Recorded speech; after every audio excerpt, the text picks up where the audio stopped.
E eu dou conhecimento de Deus Pai a quem eu quero.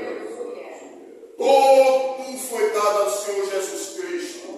E não adianta ninguém estar pulando, rodando, fazendo movimento, porque conhecimento de Deus, Jesus dá a quem Ele quer. Mas nós vamos ver no Salmo 145, versículo 3, o salmista dizer que Deus ele é inescrutável. O que é ser inescrutável? É insondável. O salmista do Salmo 145, no versículo 3, ele vai deixar bem claro que nós não temos a capacidade de esquadrinhar, de entender a Deus na sua profundidade. Tiago, na sua epístola, no capítulo 4, versículo 14, Tiago, ele não temos nenhuma palavra humana que possa nos dar uma noção de como nós somos pequenos e como Deus é grande. E para isso, Tiago, no capítulo 4, versículo 14, Tiago vai dizer que nós somos como um vapor que rapidamente passa. Isso é para nós termos uma ideia, uma noção de como somos pequenos perante o Deus Criador de todas as coisas. E quando Tiago, ele nos compara a um vapor, uma poeira que rapidamente passa, Tiago está sendo muito generoso, porque não há palavras humanas para nos comparar, para nos mostrar o quanto somos insignificantes perante o Deus grandioso que nós servimos. Mas, contrário a isso, Oséias, no capítulo 4, versículo 6, Oséias vai dizer: o meu povo foi destruído por falta de conhecimento de Deus.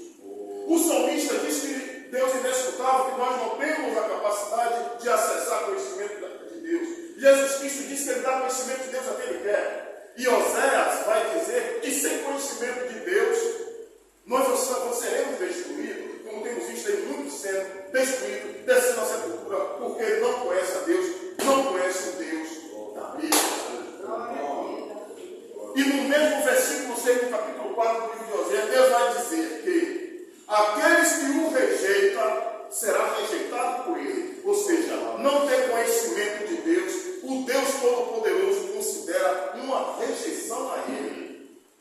Quando nós chegamos no capítulo 6 do mesmo livro de Oséias, no versículo 3, capítulo 6, versículo 3, Oséias vai dizer que nós devemos conhecer a Deus e permanecer continuamente buscando o conhecimento de Deus.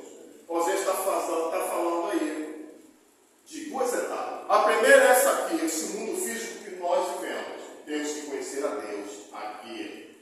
E continuar buscando o conhecimento de Deus. Oséias já está falando aí da morada celestial, vida eterna. Porque Deus, meus amados irmãos, Ele é tão grande, tão grandioso, que quando nós chegarmos na glória eterna, vamos passar toda a eternidade conhecendo a Deus, como Oséias nos orienta no capítulo 6, versículo 3. Vamos passar toda a eternidade conhecendo a Deus, e a eternidade não vai ser suficiente para nós conhecermos o profundo do Senhor, porque Ele é além da nossa capacidade hoje humana de entender. E mesmo com o nosso corpo glorificado, ainda não vamos conseguir conhecer a Deus no profundo, porque só Jesus conhece a Deus no seu profundo, porque Ele é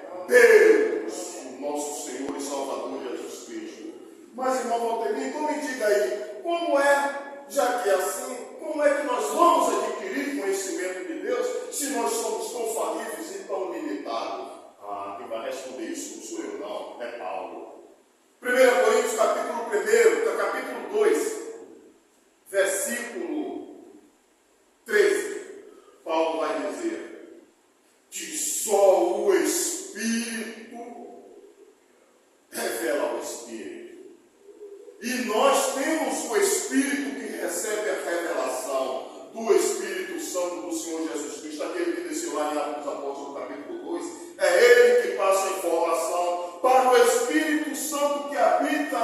o Espírito de Deus que habita em nós.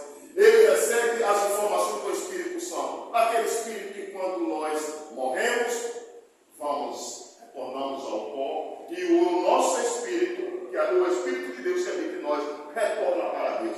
Esse é que recebe todo o conhecimento de Deus. Porque essa carne fraca, essa mente pecadora e falível, não tem condições de receber nenhum conhecimento de Deus. Só o Espírito de Deus que habita em mim.